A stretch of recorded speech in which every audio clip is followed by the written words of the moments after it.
All right, we think that we have things figured out here as that is going to be a deep foul ball from Will Budnick in a 3-1 game here in the top of the third inning. Queen City on top early in game two of this doubleheader. I'm Jonah Weintraub, happy to be bringing you tonight's game, and Tyler Cotto is going to send it over to second and get there with no contest. The throw bobbled behind the plate, and that will put a runner in scoring position here with a 2-2 count on Budnick.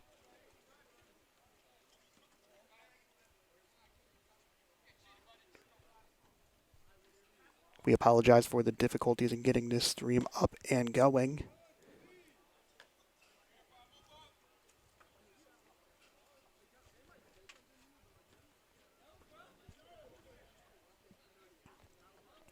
As it looks like we've got things a bit figured out here. And that's going to be a base hit for Will Budnick, who is now 1 for 2 on the night.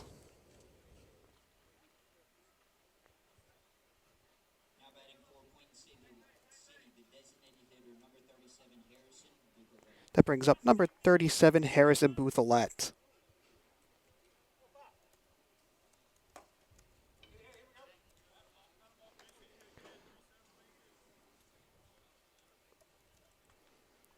Harrison Bouthelette,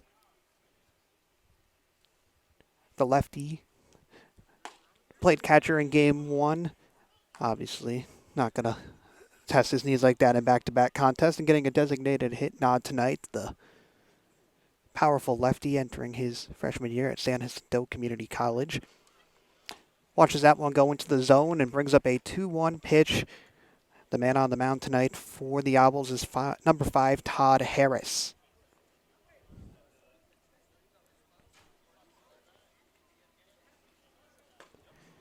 That's going to be a strike looking on Bouthelette. And a 2-2 count on the horizon. A lefty-on-lefty matchup. Bouthelette with 20 RBIs heading into this game, but strikes out there. Went for it all, and we'll head back to the Corndogs dugout as the second out of the frame.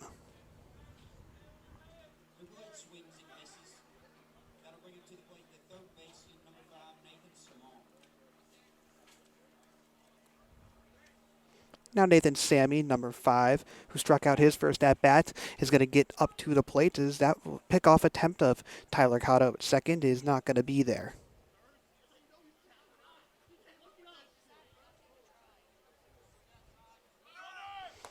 Cotto is going to go over to third, and he is going to be tagged. Oh, no. The outreached arms of number 34 get there in time, and looked like a simple missed touch right there by the third baseman, and so a risky break right there for the Corndogs will send us up with, well, it looks like there's going to be some deliberation. Not sure if you can overturn that. Corndogs dugout implying that they don't need to see anything.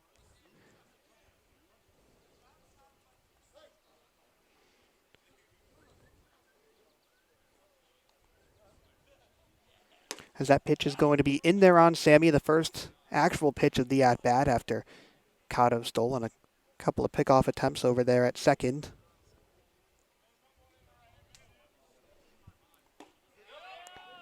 And now 0-2, make it 1-2 count on Nathan Sammy, who struck out his first at-bat. And that one's low and away from Harris, keeping the inning alive for the time being. Tyler Cotto, the man on third, crushed a home run into left field for his 6th of the season, and now tied the man at the plate, Sammy, for the team lead in conference play. But Sammy getting another extra base hit right here, or not, but either way, the Corndogs tack on one more and a 4-1 game here in the top of the third. Cotto scores his second run of the night, and Sammy gets yet again another base hit.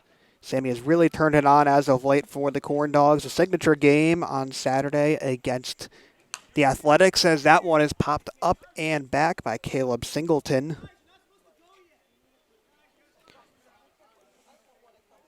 Singleton, the center fielder for the Corndogs tonight, struck out in his first at-bats. As that one goes beyond the catcher, stop unable to be made right there by Liner behind the plate, and Nathan Sammy will make his way on over to second. Todd Harris, the pitcher, a 5'8 lefty who attends Anderson University, making his third appearance of the season in this one, and that is going to be low for ball number 2.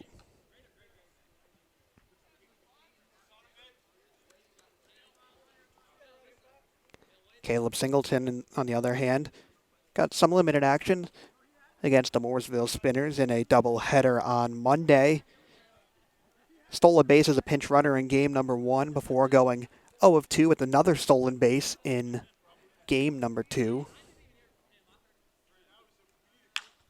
As that one is crushed into the outfield, but it's going to be foul from Singleton and bring up a full count on the center fielder from Lander University.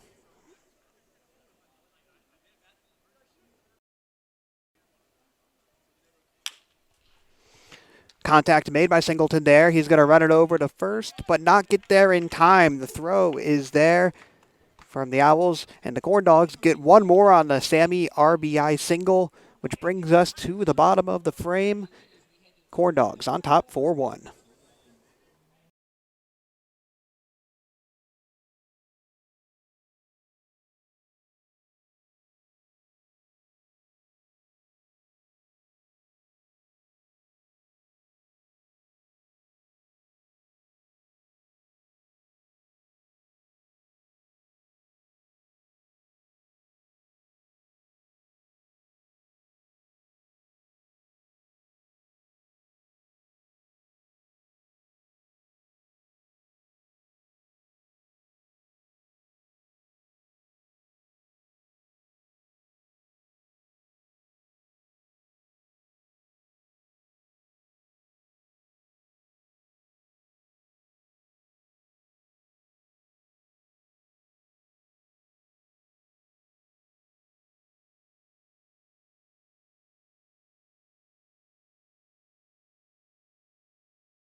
Bottom of the third in this doubleheader between Queen City and Statesville. As we're up here in West Iredell County, North Carolina, West Iredell High School specifically, and an 0-1 count now on the new batter in the game, number 6, Drew Park, who gets a base hit to start off this inning off of Aiden Meany. Meany, who's usually come in for the Corndogs as a spot closer, has been very solid to start this one off. The 1 earned run in the bottom of the first, but 3 strikeouts in the last frame. Came into this game with only 6 strikeouts through 7 innings. Off to a nice start here as the new batter in the game. Seeing ball number 1 is going to be, I believe that's number 8, Wesley Stewart. Stewart making his 5th start of the season. Has that one not even go his way. Thrown over to Budnick at first for the pickoff attempt.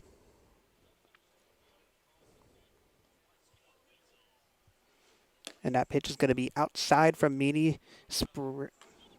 Springing out of his stance is Josh Lilly behind the dish. The Corndogs dropped game 1 6-4 moving them to 10-10 in SCBL play. The Owls tied for first in the conference and extending their lead with that victory earlier this afternoon. Queen City hasn't been able to figure out how to put together a string of wins in conference play.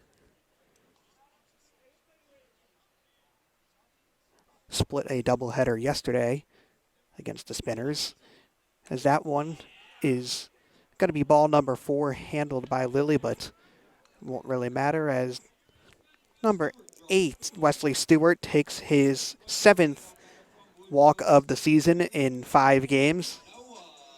And now the top of the order returns for the Owls with number 24, Noah Moritz. Moritz, the outfielder from Orlando, Florida. Probably should have been there last night for the Corndogs Disney night, as he takes time right there, or Meany does, for a meeting with Lily on the mound, as well as Will Budnick, the first baseman. Doesn't look to be anything too crazy, just trying to figure out some kinks real quick.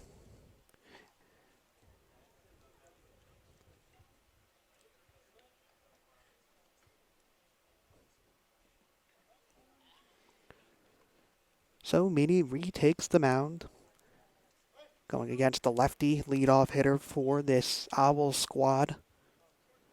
Moritz, who attends Bluefield State College, sees that one go outside for ball number 1.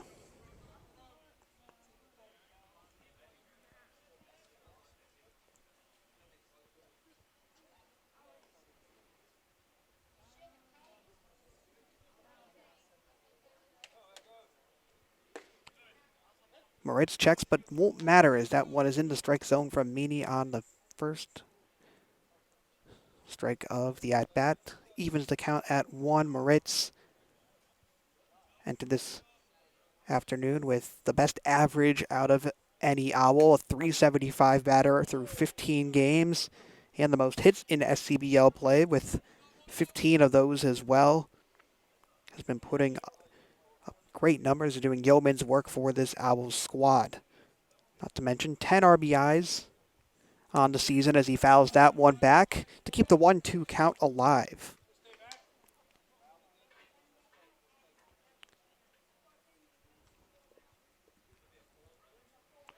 There are runners on second and first for the Corndogs, or for the Owls, I should say, with no outs in the inning so far. Aiden Meany trying to get out of this one as that is chopped over to shortstop, and the throw is going to be made at first.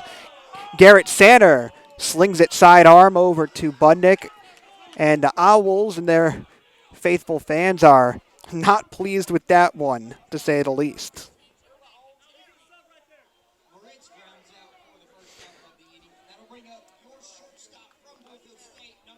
That brings up number 22, Garrett Ladelick.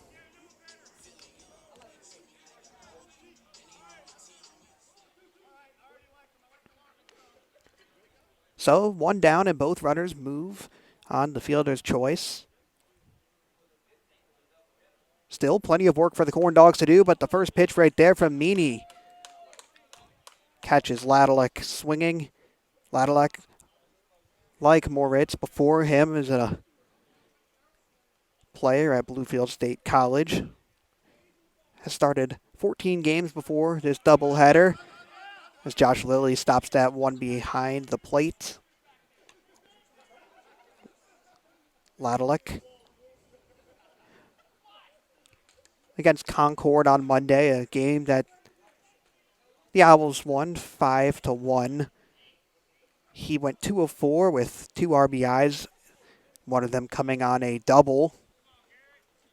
And looking to keep up his solid play in game 2 of this doubleheader tonight. As the 1-1 pitch is in from Meany and ruled strike number 2. The Alabama club product is looking fresh right now after getting some run in the top of the 7th inning of game 1. Was unable to propel the Corndogs to victory, but then again, it's not his job on defense. As that one goes towards the backstop, runners are going to hold, and Meany can't do anything but smile as that will even the count at 2.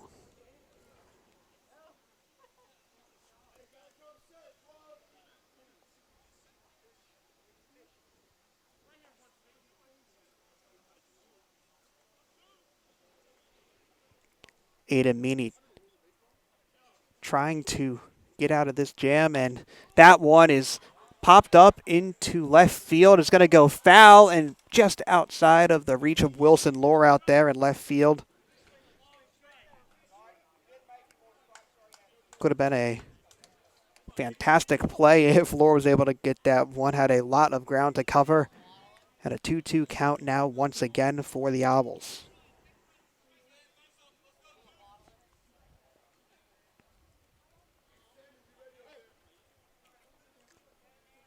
Ladalek battling in this at-bat. Represents the tying run in this one. As Meany deals it in and it's grounded right to Sander once again. He'll make the play at first, but the fielder's choice will allow number 6, Drew Park, to get in and put up the second run of the contest for the Owls, bringing this game within 2 for Statesville. So now J.D. James heads up to bat. The 3-hole hitter from China Grove, North Carolina. Brings some serious power to the mound with a 6'3", 220 frame and is in the co-lead for home runs out of any of these Owls. Has a pair of them through SCBL play, making his 12th appearance of the season in this one. Coming off a game against Concord in which he did hit a solo home run, going 204 in that contest. And a 1-0 pitch is going to go right down Main Street. Aiden Meany trying to get out of this inning with less damage done than could be, as the 1-1 pitch sails on the Alabama product and will bring up a 2-1 toss. Meany before his action in game 1, as that one is swung and missed on by James. He got 1 inning of work at Pineville where he struck out 1 and walked 2, didn't allow any runs, and that was to close out the Porcupines.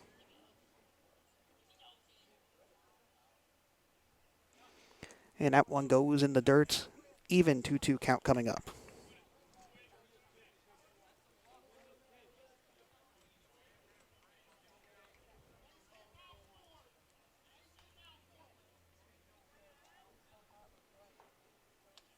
J.D. James, the Caldwell Community College player.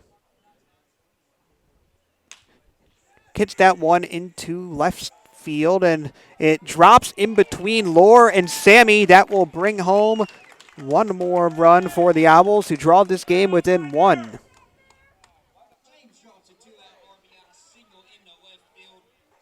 The RBI single with 2 outs.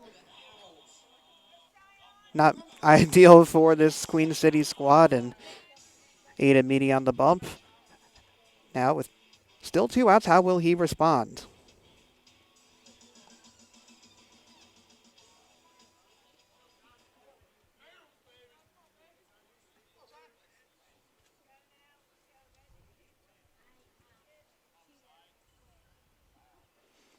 That pitch is right in there for strike number 1.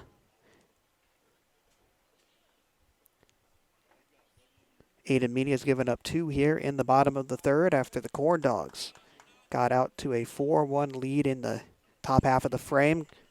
Got out 3-0 in the top of the 1st. And then gave themselves an insurance run in the top half of this frame. A Nathan Sammy RBI single brought in Tyler Cotto. And now a 4-3 game with a runner on first. As that ball goes into the dirt.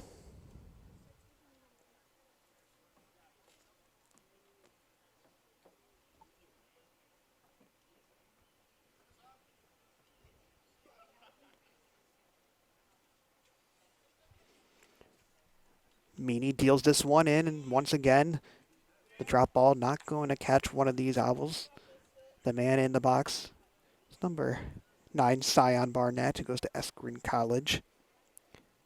Barnett making his 16th appearance of the conference season.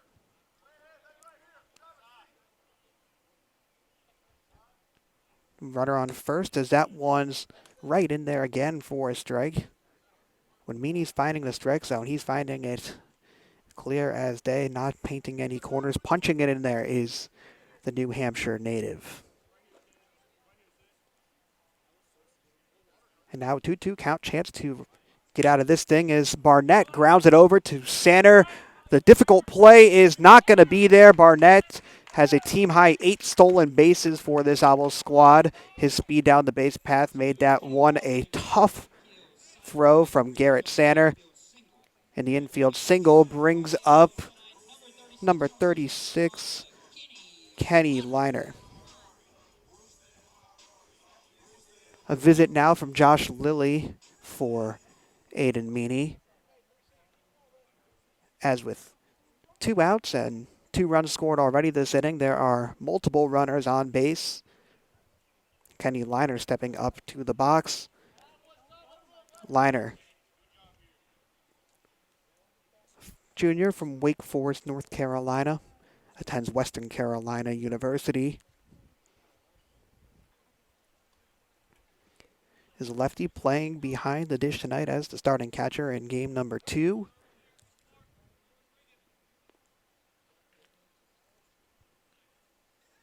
Getting his second look the night at Meany, but chases that one for a strike.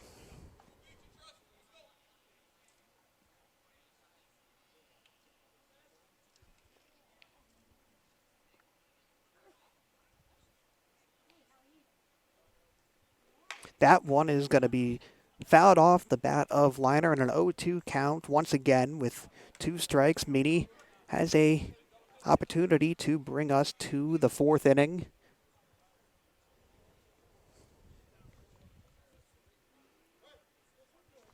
The fireworks really came in the top of the first, where the Corndogs put up 3. Got a Tyler Cotto home run to highlight that one, as that's going to be the 4th strikeout of the night for Aiden Meany. Puts away Liner and sends us to the top of the 4th. Owls put up 2, but still down by 1.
top of the fourth inning. Once again, a 7-inning contest tonight as it's a doubleheader here. And a new pitcher in the game for the Owls is going to be number 2, Troy Clary.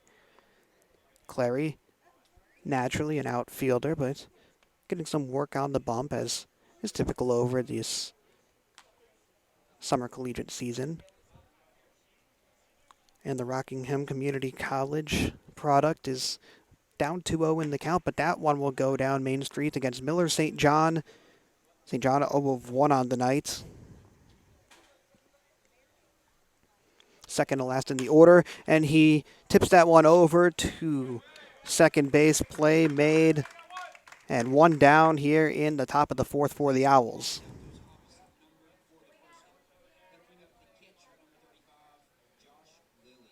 Now Josh Lilly gets a chance to go up to bat.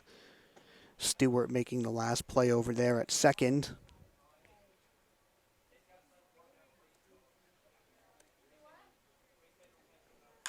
And that one is crushed by Josh Lilly. Is it going to go?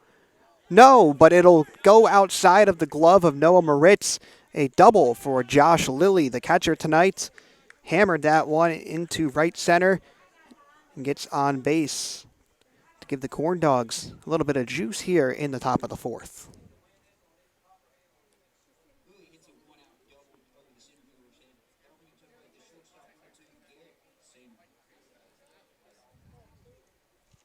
Garrett Sander now up to bat after hitting a single his first time up.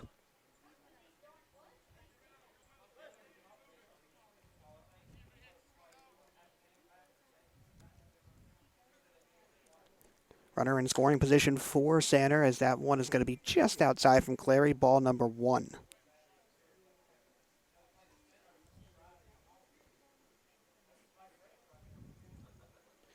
Garrett Sander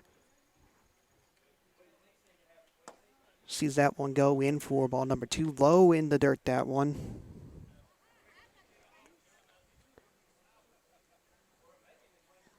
The Corndogs only had one extra base hit in each of their games against Mooresville on Monday. Already have surpassed that number in this contest through 4 innings. And that's going to be fouled off by Sander with the 2-1 count. Move it to 2-2 coming up.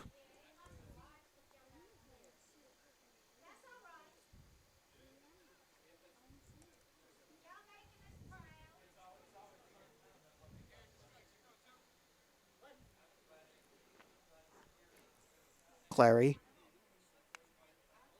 taking his time up there on the bump and throws that one in for strike number 2.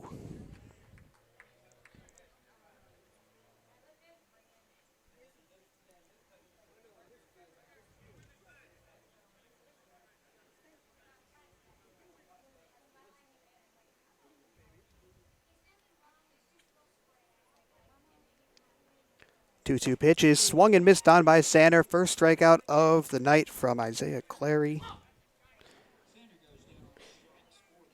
And now top of the order back up for the Dogs with Wilson Lohr.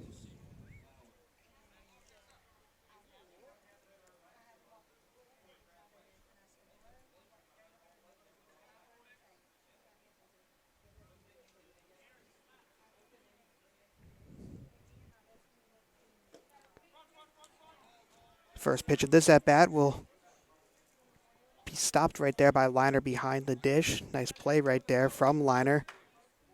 As Troy Clary, gets his first strikeout on that last at-bat. A sophomore from Mocksville, North Carolina.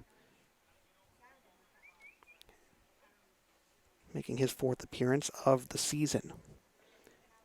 The 1-0 pitch is hit by Wilson Lohr, and it actually hits Wilson Lohr. Ricochets into his ankle and looks to be able to just walk that off. Might hurt tomorrow, but Lohr looking fine here, so the lefty will get back in the box and tough this one out.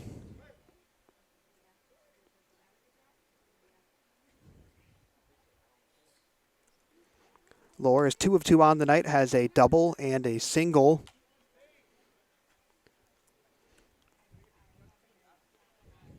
And Lohr, against the Spinners, Had about as rough of a contest or two contests as he's had the entire season.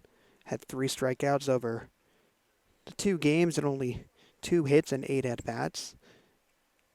As that one is high from Clary, bringing up a 3-1 pitch. Runner Josh Lilly still on second.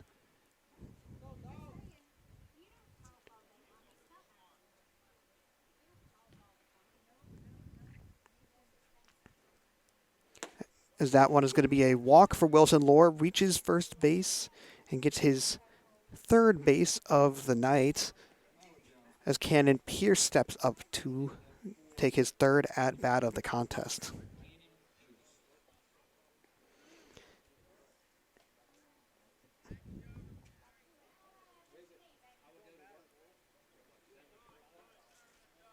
Cannon Pierce flew out his last time up, had a single to follow up Wilson Lohr in his double in the top of the first. As the first pitch of this at-bat from Clary drops into the zone, 0-1 coming up on Cannon Pierce. And that one will be ball number 1 as it tails out of the zone. Queen City on top 4-3. The Owls put up 2 in the bottom of the 3rd as Kenny Liner stops that one with his chest and brings up a 2-1 pitch now for Cannon Pierce. Among all the things Cannon Pierce does extremely well for this Corndogs roster, one of them is drawing walks, has the 2nd most walks drawn out of any Queen City player, has 16 of them so far this season. But liked that pitch and pulls it foul for a 2-2 pitch on the way. Pierce coming off a difficult night against the Spinners, went 1 of 6 in 2 games with a single and strikes out right there for the 3rd out of the inning. The Corndogs base 2, but leave them both stranded as we head to the bottom of the 4th with Statesville only down 1.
All right, ladies and gentlemen, we're here in the bottom of the 4th inning between the Corndogs and the Owls. As the first pitch from Meany in this inning goes high for Caleb Gant.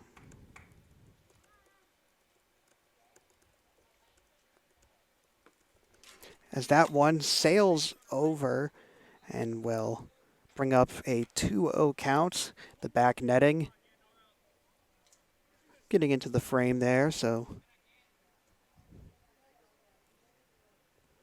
we stable the camera, and now a 3-0 mark as that pitch goes just high of the strike zone from Meany.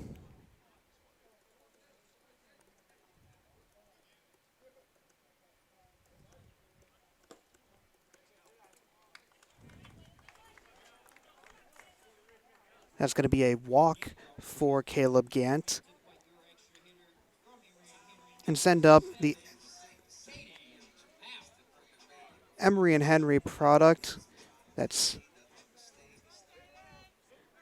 number 7. Excuse me, that's number 7, Caden Howell.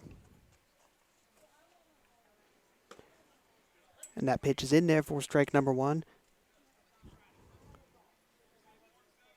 2 runs allowed in the bottom of the last inning by Meany.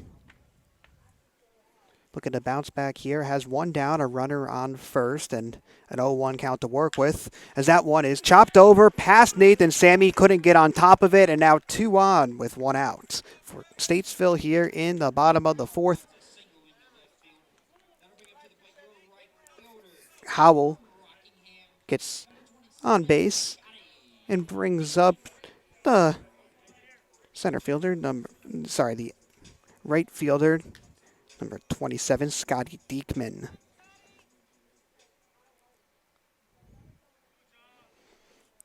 Diekman, the 6-foot, 185-pounder from Mooresville, North Carolina. Entered this game with only 2 RBIs through 5 contests, but a great opportunity to add some more. But that pitch from Meany, oh, never mind, is actually going to go for a ball. Looked like it might have been in the zone, as we are sitting right behind home plate. But instead, it's going to be a 1-0 mark.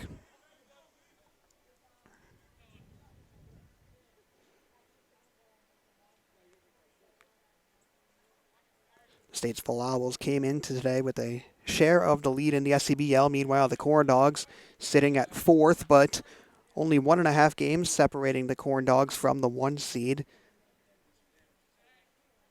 Don't want to go down 0-2 on the day. Heading into this game, Queen City had a 2-1 series lead, as that one is grounded into the outfield. 1 run is going to score, and Meany actually makes a great play as the backup man right there to stop any further damage. But this game is now tied as the Owls send one across home, and a meeting on the mound is on the way from manager Jeff Pluta. Wonder if Meany's night may be done with that one, and if it is, we'll be back with the pitching change, which is going to happen. Number 27, Mason Price, will get some action here and look to bail out the Corndogs in this tie game midway through the bottom of the 4th.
Mason Price looking to stop the storm, the onslaught right now from the Owls. 4 runs to tie up this game over the last 2 innings. 1 here in the bottom of the 4th, and with only 1, with no outs on the board, there's runners on the corners for Statesville. Mason Price will throw a first pitch strike, off to a nice start, but has plenty of work to do as he faces the batter. That's number 6, Drew Park. Park lines this one into right field, and the Owls will take the lead after being down by as many as 3. Drew Park gets his second hit of the night, and now 2 more on the base path for Statesville. Number 8, Wesley Stewart will follow up Drew Park. Stewart, the sophomore from Lexington, North Carolina, entered this afternoon. 1 of 7 at the plate through 4 games of action, and sees this pitch from Mason Price drop into the zone for strike number 1. Mason Price enters tonight with 11 innings under his belt for the season, coming off a game against Pineville where he allowed 3 runs and had 2 walks with 1 strikeout in 1 inning of work, as that pitch is fouled back by Wesley Stewart for an 0-2 count. The floodgates have opened up here for the Owls, pouring it on in the last 2 innings and charging back for this lead. How do the Corndogs respond? Well, that one is going to be a ball from Price, almost nailing Wesley Stewart on the leg.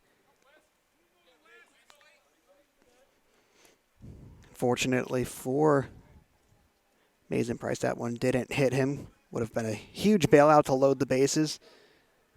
Corndogs need anything they can get right now in what has been already an excruciating 4th inning, as Josh Lilly makes a great catch. Not typically the starter behind the dish. That's gone to Harrison Bouthillette for most of the season. Started game 1, did Bouthillette. We've even seen Tyler Cotto start to take over a bit at that catcher position as well, but Lilly playing well in this one, making a couple stops, and that one keeps the Owls from having multiple in scoring position, and Price is going to step off the bump, cognizant of the runner at second. And a 2-2 pitch coming up for the lefty from Charlotte. He deals this one in, and that's going to be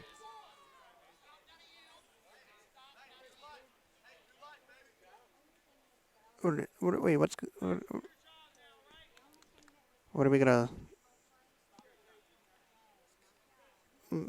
gonna rule that as? A bit of Okay, so it's a 2-2 count. Both runners are able to advance as Lilly had that one get away from him.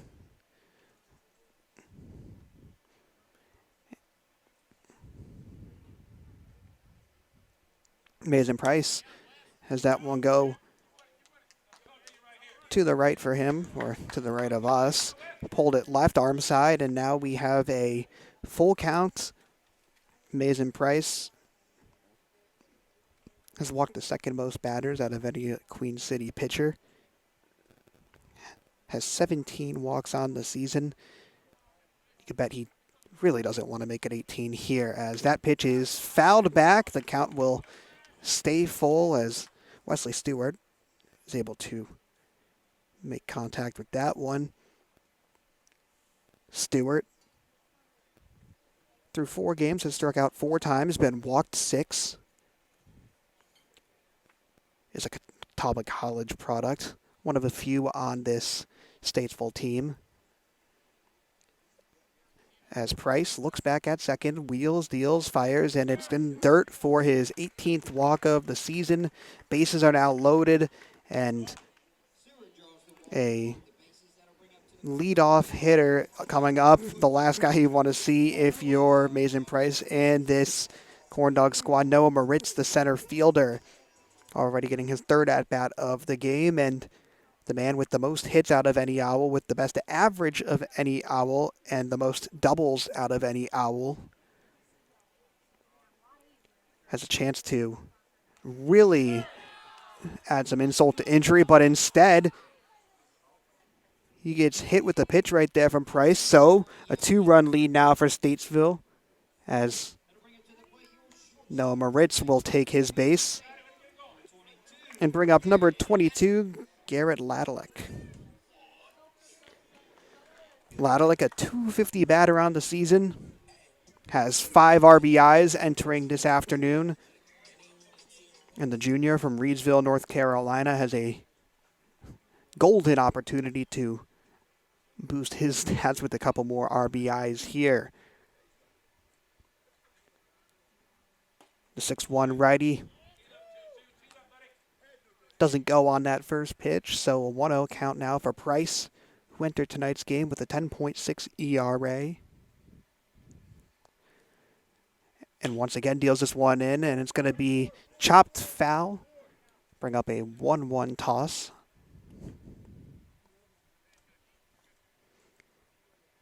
Things looked good for the Corndogs here, but in the bottom of the 4th inning, this game has started to slip away. Still time to make it up, but with no outs on the board and bases loaded, it's going to take a Herculean effort from Mason Price and this defense.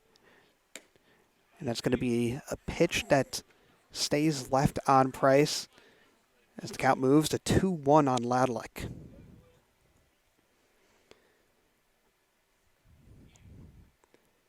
Price, the lefty, has that one off the bat and over the head of Garrett Sander at shortstop. 1 run is going to come in. 2 runs are going to come in. And the Owls extend this lead to 4. A huge inning continues for Statesville as number 6, Drew Park, and number 8, Wesley Stewart tag home and keep this effort going with no outs still for the Corndogs and runners on second and third after that Ladalik double.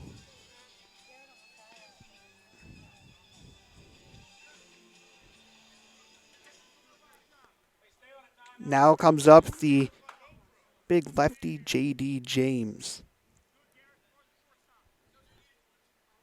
James, who bats .324 on the season, has just 5 strikeouts through 11 games.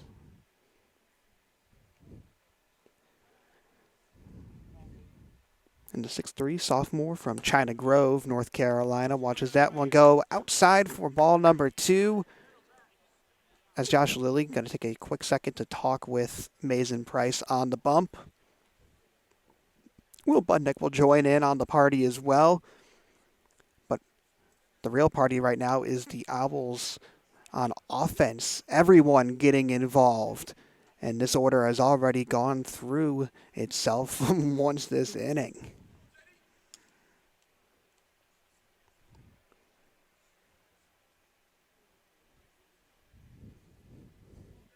Queen City on the season has had its fair share of close calls, close games, even including the last one, only losing by 2 earlier today. But this one right now, the Owls are separating themselves in a big way, a massive inning, and with no outs, who knows when it'll be over.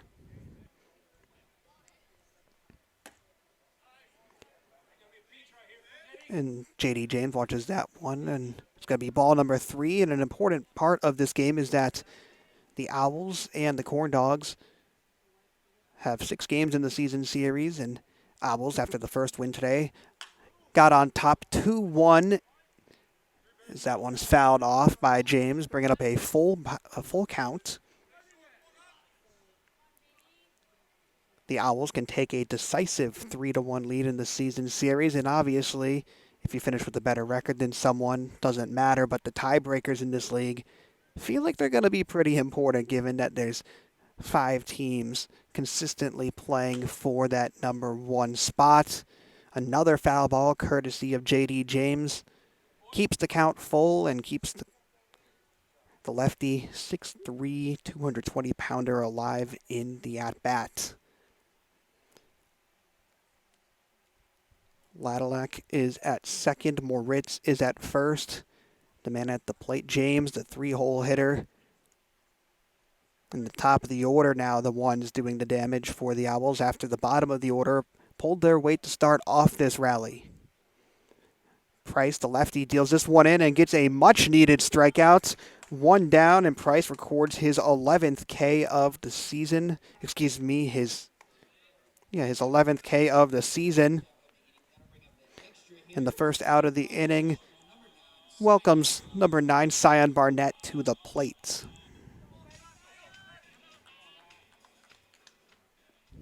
Sion Barnett reached first base on an infield single his last time up. Doesn't even need to swing at that one as it's in the dirt for ball number 1.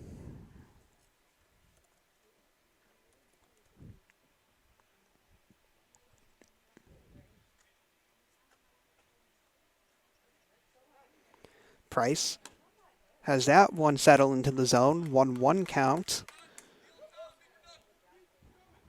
Trying to find anything here are the Corndogs.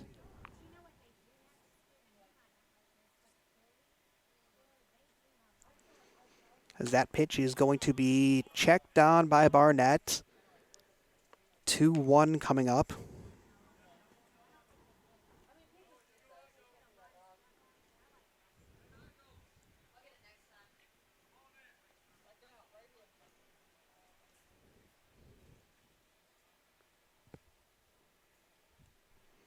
Mason Price with one down, runners on second and third, has that one whiffed on by Barnett, and a chance to record a second out here would be just what the doctor ordered for this Queen City squad.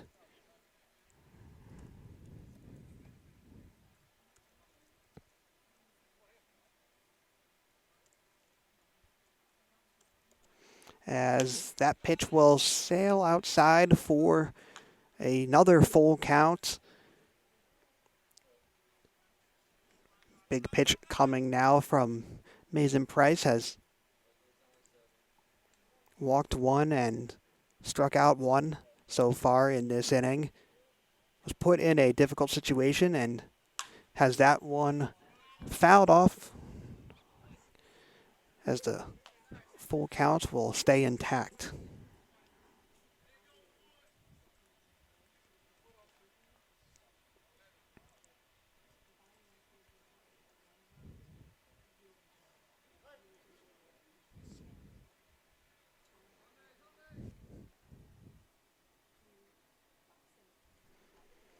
Price, full count, and that one goes way outside.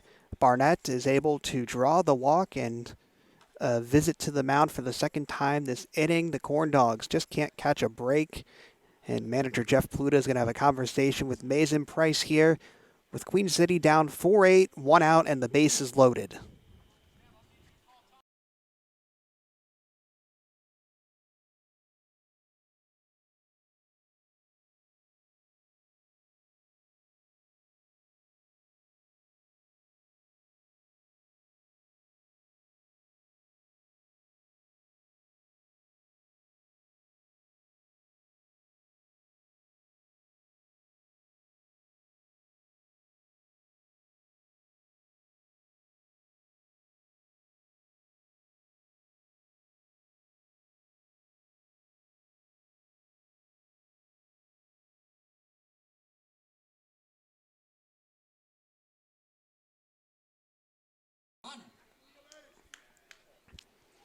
Bottom of the fourth inning has been a druzy for this Corndog squad.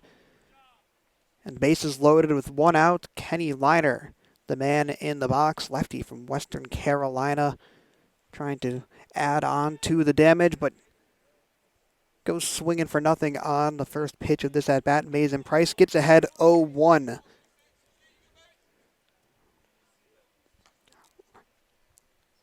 Liner is 5 of 25 on the season before tonight, but has 7 RBIs on 5 hits. And watches that one go just below the bottom left corner of the zone. 1-1 now for Mason Price. That one goes back against the stop. No runners are going to go for the Owls. And a 2-1 pitch on the way from Mason Price.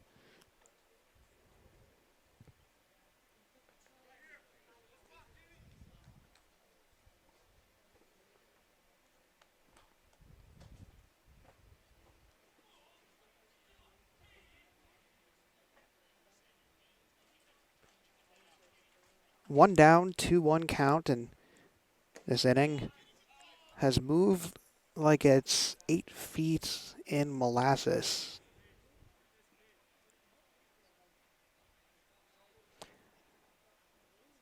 With each pitch, the Corndogs just adding fuel to the Owls' fire right now. And the 3-1 pitch is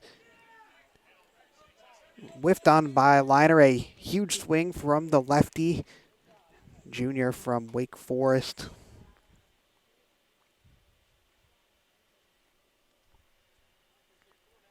And now a full count once again. That is fouled off towards the Corndogs dugout. Price and his Queen City defense just unable to put out any of these Owls batters. Testament really to Statesville. They're first in the SCBL for a reason. And after a 3-0 lead in the top of the first inning, another walk here from Price will bring home yet again another run. Statesville has extended their lead all the way to 5, and this disaster of a half inning is just going to continue with number 28, Caleb Gant, stepping up. Gant's 5 of 18 on the season with 6 RBIs, has 2 runners in scoring position, 3 on in total, and only 1 out to work with, as that pitch is going to be a ball from Mason Price, who thought he might have had that one in the bottom right corner of the zone.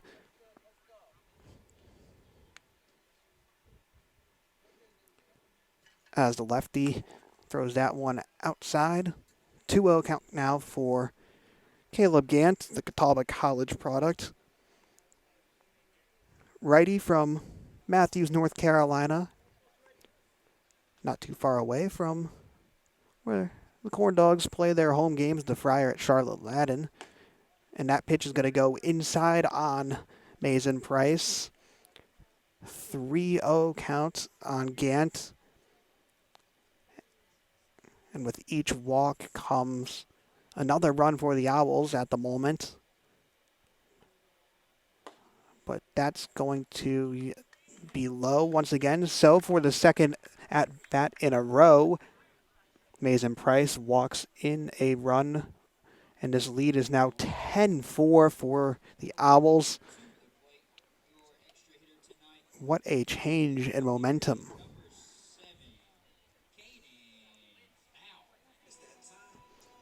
Number 7 now. That's Caden Howell coming back up to the plate. And at this point, you run out of things to say about a team and their players. But a strike right there from Mason Price. A solid toss to start off this at-bat. Still just only 1 out. And you wonder when you start flirting with the run rule, as Josh Lilly thought that one might have been popped up, but instead just sitting below his legs like a egg. Which now moves the count to an even 1-1. Price steals this one in and is going to be grounded over to third. The tag made and the double play is there. So Nathan Sammy is able to secure 2 outs for the Corndogs, but not without a ton of damage done here in this inning. 10-4 lead as we head into the top of the 5th. Statesville on top by 6.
Well, if it seems like an eternity since the Corndogs have been up to bat, you'd be correct. An excruciatingly long bottom of the fourth inning that saw the Owls put up over 6 runs to take a 10-4 lead. But a quick 2-0 count now on Tyler Cotto.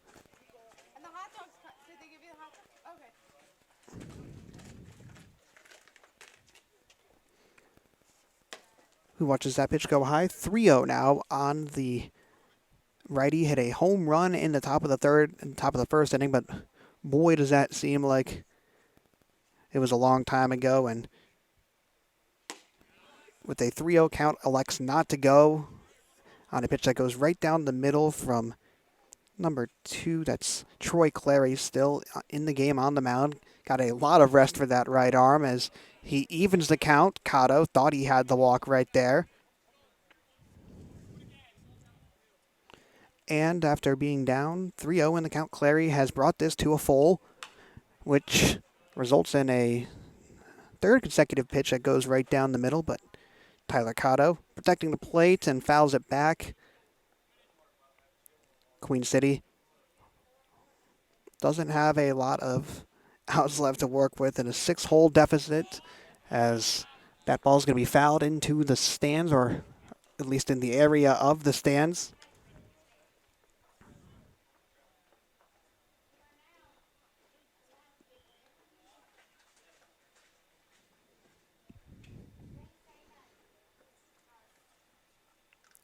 So, full count, and a swing and a miss out of Cotto. Strikes out for the first time tonight. And that will be the first out of the inning, bringing up Will Budnick, who singled the last time he stepped up to the plate. Hit a home run in Game 1 tonight. His first home run of the season after having some close calls. Finally got that monkey off his back, but obviously the Corndogs came up just short in Game 1. And at this pace, they'd be coming up long or tall in this one. That's going to be a 2-0 count now against Budnick. Clary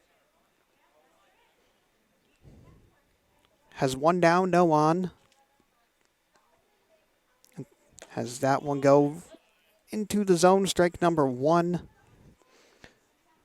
Will Budnick, number 55, the first baseman, bats .306 on the season, has 22 hits entering this doubleheader, and adds another one to that collection with a single right there, his second of the contest, and a base runner for Harrison Boothelet to work with.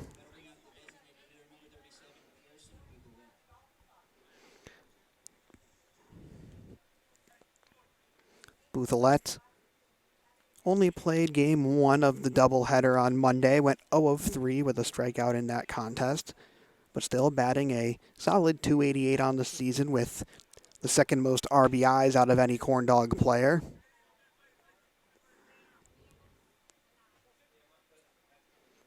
Boothelet struck out in his last at-bat, but goes up 1-0 in the count, then watches that one drop into the zone as it evens for Clary. Harrison Boothelet has 17 hits on the season, 2 home runs, and cranks that one foul opposite side. The mark moves to 1-2 on the lefty from Indian Land, South Carolina.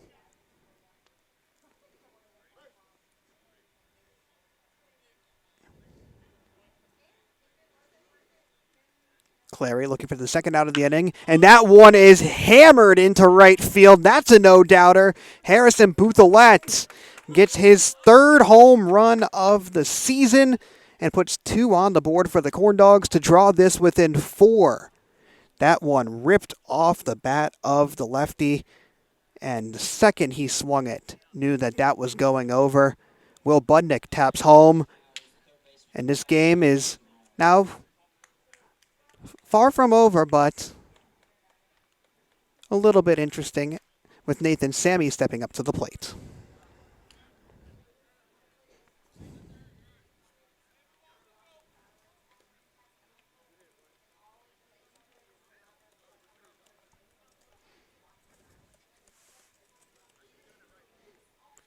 That's 2 home runs in the game for the Corndogs. As Sammy pops that one up and slams his bat in frustration. Got under it a bit, and the play made at second base, which puts 2 outs on the board for the Owls with Caleb Singleton heading up to bat. The Corndogs have 3 home runs on the day. And now that makes it 20 total on the season. The power has been there for the Corndogs, as now this is their 29th game. And Singleton hits that one left center field. That one is going to sail, and is it? No, it's going to be dropped in the outfield. Back against the warning track, and the left fielder for the Owls couldn't get that one in his glove, and a double right there from Caleb Singleton. His first hit of the night.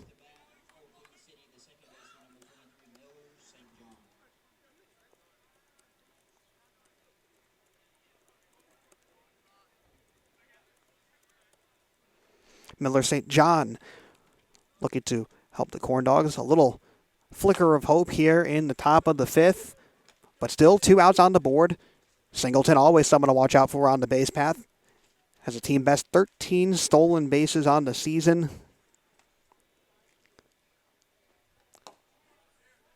And St. John up ahead 2-0 in the count. St. John has yet to reach base in this game, and it's only batting 188 on the season, but watches that one go in for strike number 1. Went 0 of 1 against Mooresville in game 1 of that doubleheader on Monday. Got walked 2 times, though, and this one is going to be popped up over towards J.D. James at first, who makes the catch and puts the Corndogs away. So through the top of the 5th inning, Queen City is down 4, crawling back into it, though, after a 2-run blast from Harrison Bouthillette.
Well, Mason Price is going to step back on the bump for the bottom of the 5th inning. And with a clean slate after being thrown into the fire in the last frame, looking to get off to a better start in this inning against Scotty Diekman, who takes ball number 1 on the first pitch of the inning. Price loads this one, and it's going to bounce right towards us. So make that a 2-0 count, I believe.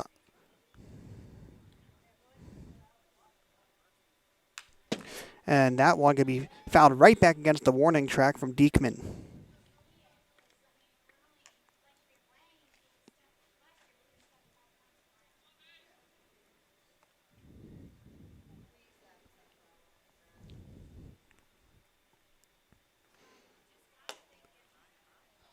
High pitch right there from Mason Price against Diekman, who is playing out there in the outfield tonight, a junior who goes to Rockingham Community College.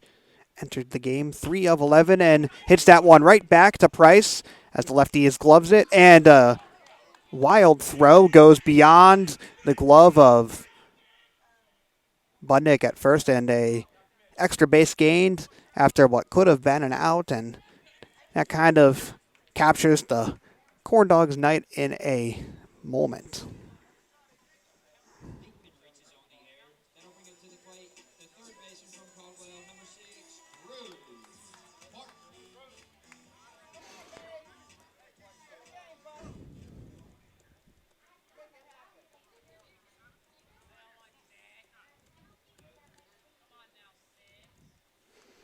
Drew Park in the box now with a runner on second. Number 6 for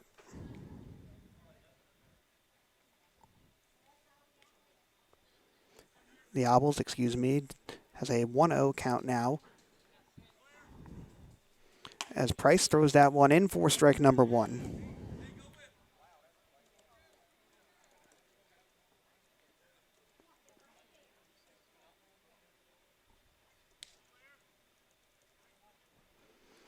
The lefty from Pitt CC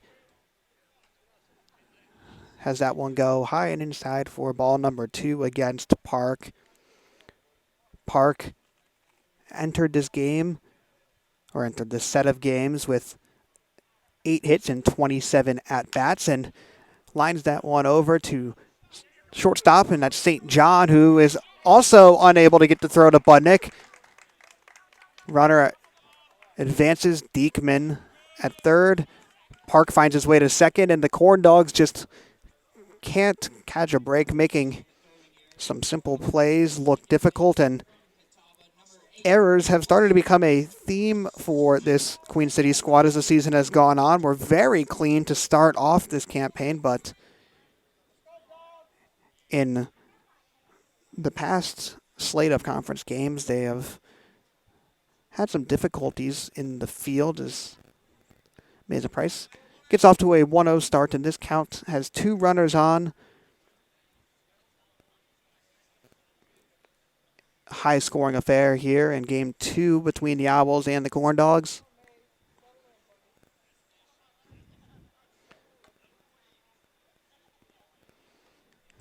.20 pitch upcoming.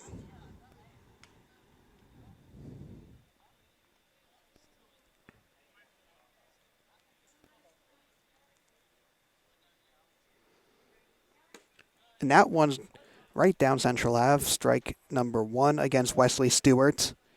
Stewart from Lexington, North Carolina, making his 5th appearance of the season. It's 1 of 7 before this contest, and now 2-2 in the count. Mason Price showing signs of life here on the bump after putting 2 on, even though only one of them was really his fault, but that one goes in the dirt, and a full count now for Mason Price.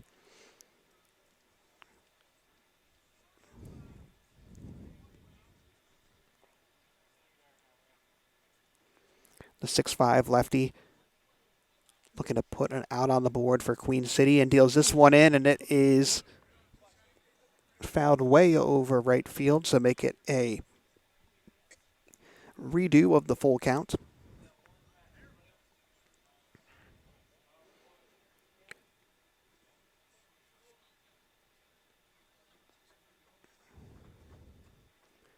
Price loads this one in, and it's going to be chopped towards St. John, or Center, I believe, actually, at short. And the play is going to be made at first. So Garrett Sanner rights his wrongs on that one, but a run does get in for the Owls as they move this lead back to 5.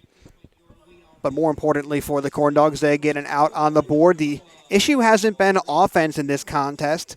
2 home runs, 6 tallies put up on the board, but we're not even through 5, and the Corndogs have ceded now 11 runs from the Owls. As the top of the order, and Noah Moritz back up. And a 1-0 pitch on the way from Mason Price. Noah Moritz.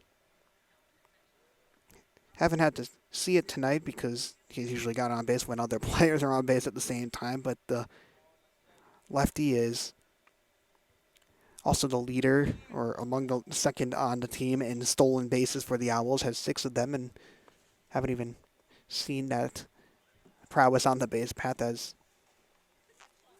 these Owls have gotten their work done as a unit and not needed to advance many runners without the bats, as that one's going to be high and inside for ball number 2. 2-1 count now on the leadoff man for this Statesville squad. Moritz, freshman from Orlando, Florida, has that one go through the legs of Lilly. He's going to throw it back home. Is the tag going to be there? And it is not. The runner, Park, is able to slide into home and avoid the tap from Mason Price. As a walk on a wild pitch will be a 12th run of the evening for this Owls squad, who are running it up right now on the Corndogs. Garrett Ladalek will head back up as the order for the Owls back towards the top. Moritz the leadoff, Ladalek second, and it seems like we've gone through said order more times than you could see in a 9-inning game.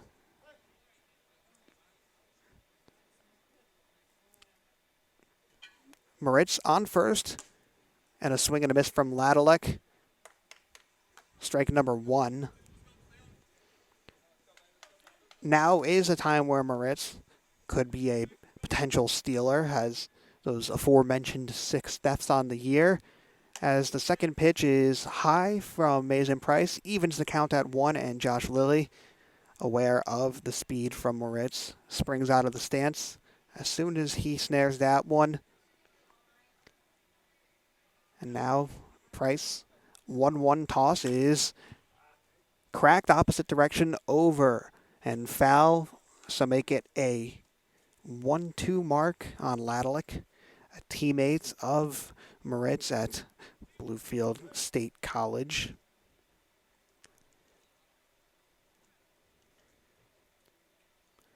Ladalek, a 6-1 righty, has that one go on a wild pitch again.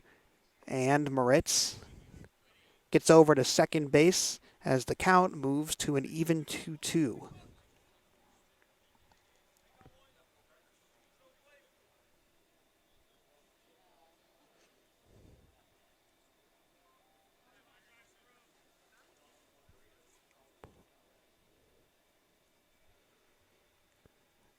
That pitch from Mason Price is going to be fouled off with the 2-2 mark and go over the right field dugout. The Corndogs making the venture out to Statesville, the team in the SCBL located farthest away from the Friar. About an hour and 10 minutes from Charlotte Ladin is West Iredell High School, as this one is fouled straight back our direction, and Garrett Ladalek is battling in this one.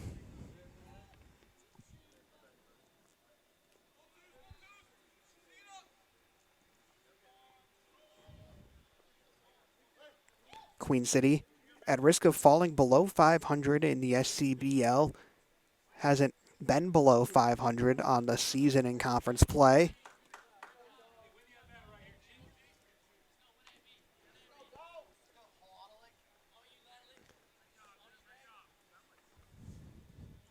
(17-11) on the season are the Corndogs, and have a team ERA through yesterday's doubleheader of just over 3.5 runs allowed per game, as that one is popped up into right center field and handled out there by Cannon Pierce. The throw back to second is not going to be there. So 2 down. Moritz stays on second. And that welcomes number 99, J.D. James.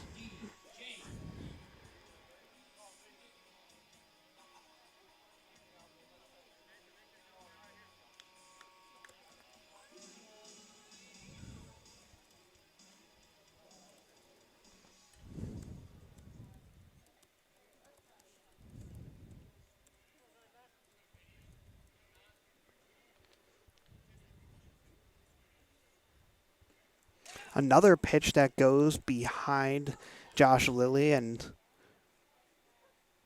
Mason Price taps his chest, says that's on him, which advances Moritz to third, puts another Owl in scoring position, or I guess he was in scoring position already. And now a 1-0 mark on J.D. James.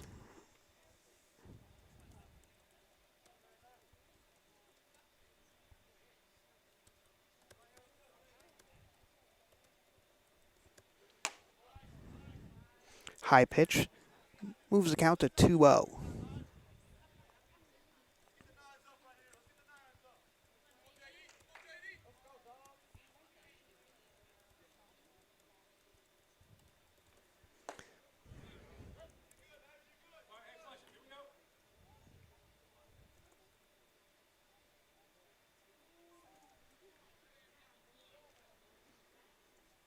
Mason Price has a 2-1 count now. Make it 2-2 as that one paints the inside corner. Corndogs now on the verge of sending this thing to the 6th inning.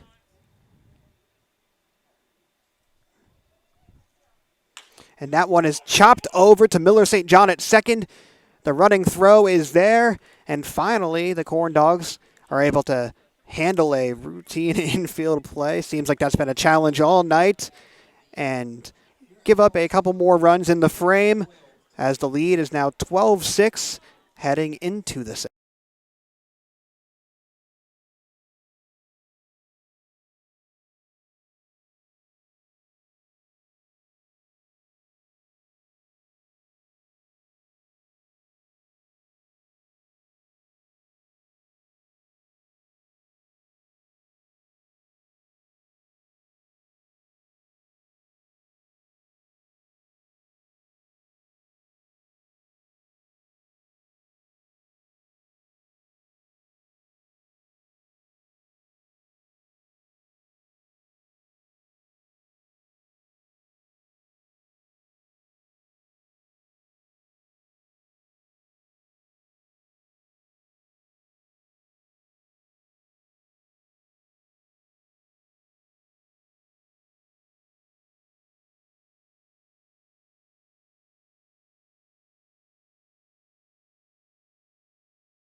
Queen City down 6 and down to 6 outs as well.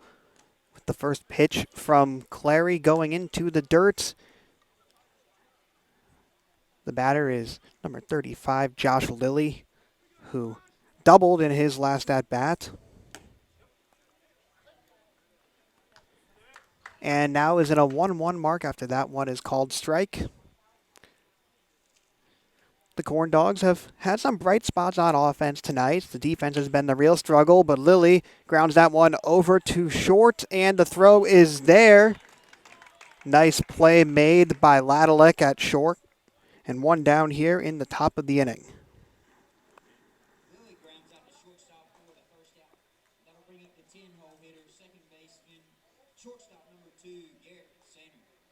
Garrett Sanner heads back up for the bottom of the order now for Queen City. Sanner has a single and a strikeout tonight and starts off with a looking strike right there. Sanner, the Lenore Ryan product, has a top 5 mark for hits on the Corndogs roster, but quickly down an 0-2 hole here. Sanner, the 5'8 righty, has to protect the plate now and is barely able to do so, but a foul's a foul, and this count remains 0-2. The Corndogs going to need to do something now or never, as they only have 5 outs left in this game, risking falling to below 500 in conference play. And that drop ball from Clary is going to not catch Lily biting.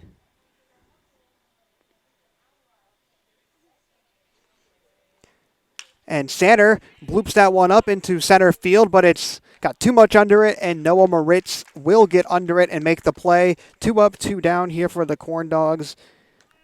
The opposite of what you want to happen if you're this Queen City squad.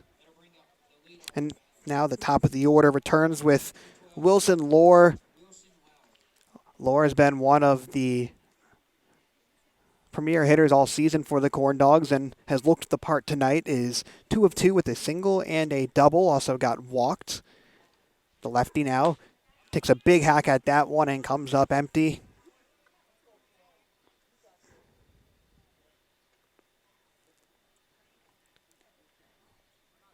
Cannon Pierce is on deck. Tyler Cotto in the hole. If there is a portion of this Corndogs lineup that's able to make a run, it would be this one. But instead, J.D. James will scoop up that ground ball. And for Clary, it's 3 up, 3 down. An easy inning for the Owls as the Corndogs return to defense, down 6.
Bottom of the 6th inning here. If the Corndogs have any chance of doing this, they're going to have to get out of this inning without allowing any runs, which has been a tall task so far. And it looks like the pitcher is number 13, Luke Harris. We've seen position players pitch for the Corndogs before, but compared to most teams in the conference, the Corndogs not really want to roll out a ton of their position players on the bump. But here we are with Luke Harris getting his first action on the mound of the season and doing it against a team that has seen the baseball as about the size of a soccer ball tonight. The Owls have been hitting, to say the least.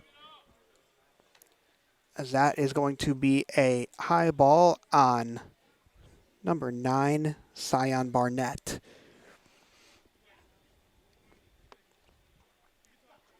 Barnett, who entered this doubleheader with a 233 average, goes swinging on that pitch from Luke Harris. Harris looking pretty comfortable on that one, obviously. Not a pitcher by heart and being thrown into this situation with not a ton of expectations. We've seen the Corndogs do this before in games that they've had a big lead. Interesting call to do it when down 6. We'll see if the risk pays off with a 1-1 or is it a 1-1 or a 2-1 pitch coming up? And that one has some heat behind it from Luke Harris. Catches Sion Barnett swinging yet again. And a 1-2 mark now with a chance to do something the Corndogs haven't done pretty much all game, and that's something that's just record an easy out and get ahead in the inning. And that one had a little bit of movement on it from Luke Harris. And now it's 2-2 for the Limestone product.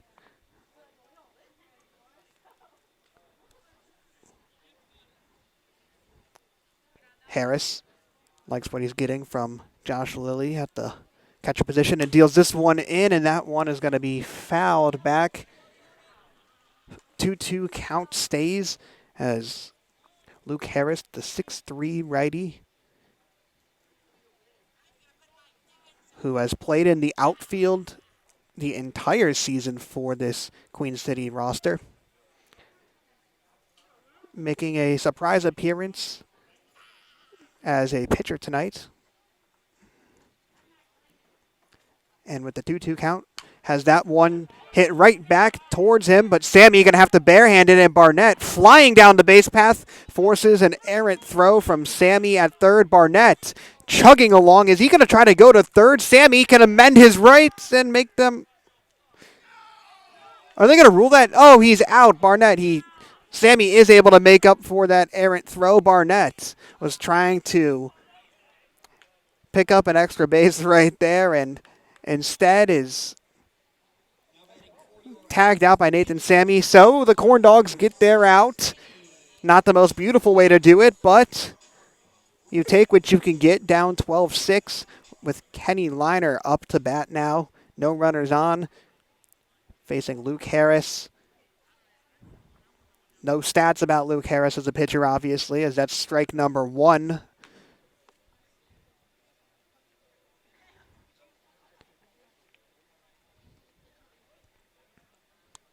Harris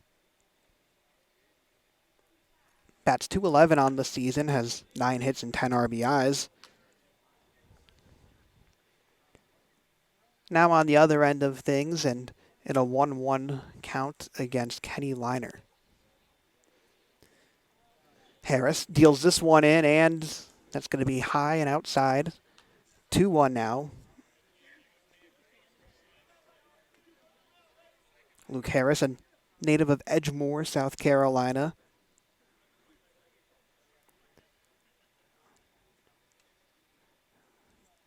Throws that one in the same exact location. Liner not going to bite, and the count 3-1 now on the Western Carolina product.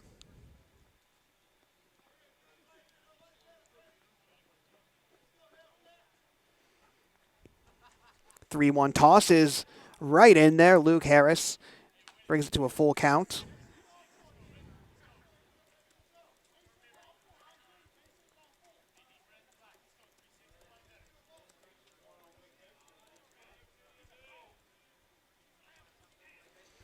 Harris has that one popped foul from Liner.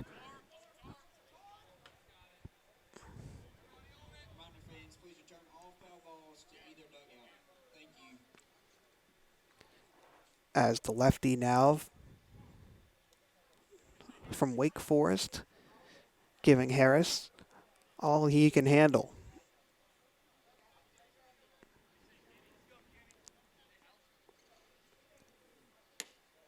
And that one will be just inside. First walk of the night for Harris. Puts Liner on first and sends up number 28. And that's Caleb Gant.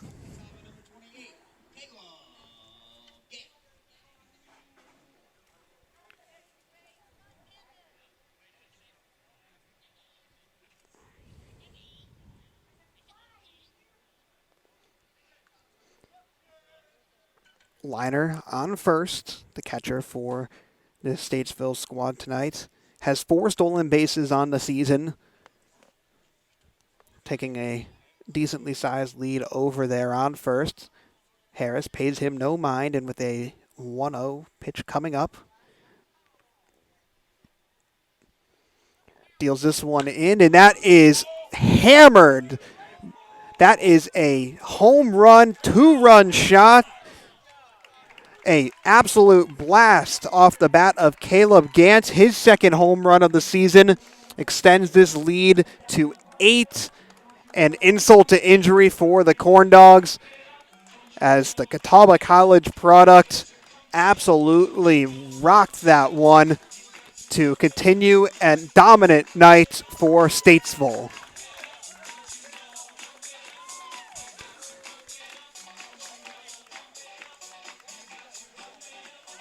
Now it becomes a serious threat with a chance for the Owls, who only have 1 out, to potentially end this game here in the bottom of the 6th. If they're able to put up 2 more runs, then that'll be wraps on this contest.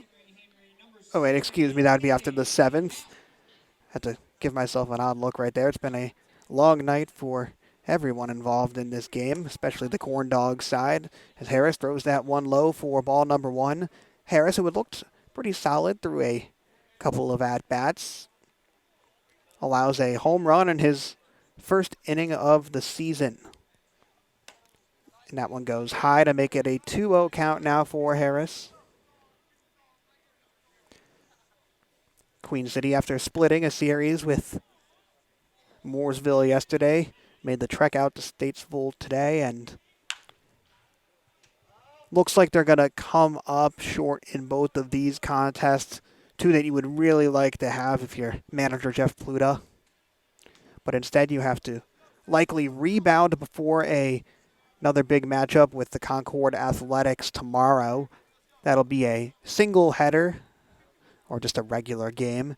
Full 9 innings starting at 7 p.m. from the Friar, before an out-of-conference game on Thursday versus the Carolina Disco Turkeys. That one will be taking place all the way in Winston-Salem, to be determined as to whether we'll have coverage of that contest, though 100% will be streaming the one against the Athletics, as that throw over to first is there from Nathan Sammy. The out recorded off the bat of number 7, Caden Howell, which sends up number 27, Scotty Diekman.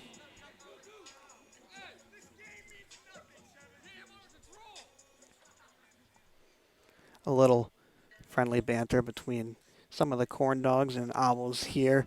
A lot of these guys have played baseball together or versus each other for quite a long time in the Tar Heel State, as Harris gets the swing and a miss out of Diekman for the first strike of this at-bat. Looking to put away the Owls here in the 6th.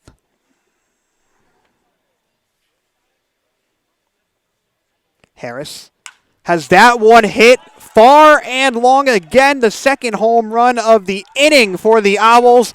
Diekman blasts that one over the left field wall and records his first dinger of the season. 15-6 now in favor of Statesville.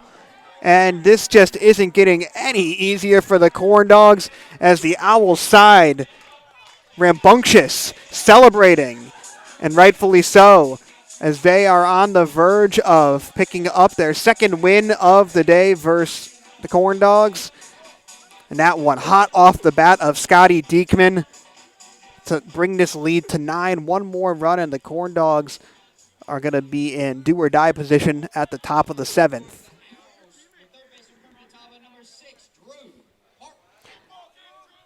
Now number 6, Drew Park up to bat. Park gets hit by that pitch, and the Corndog side can't do anything but chuckle at that one as Luke Harris, with an eephus of sorts, just gently tosses that one against Drew Park, and that will bring up number 8, Wesley Stewart.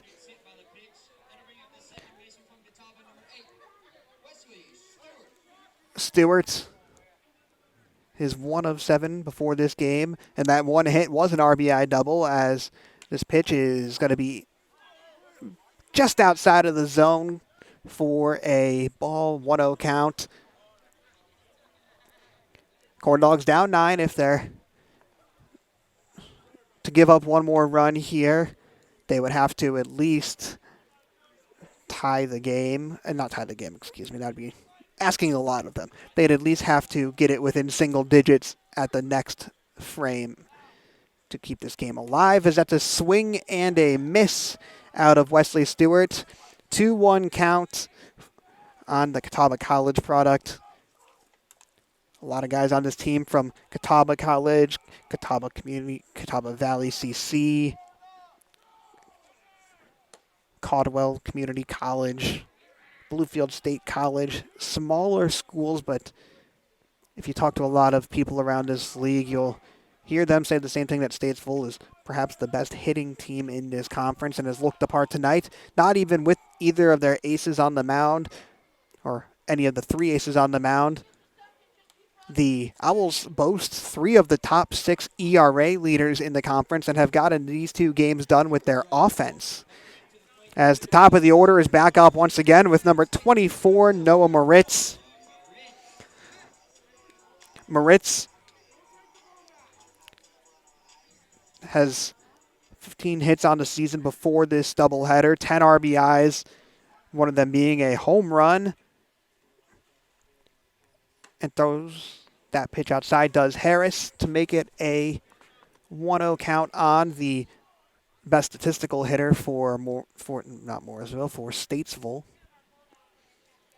So the 1-0 toss is in and high, make it 2-0. Corndogs have 2 outs.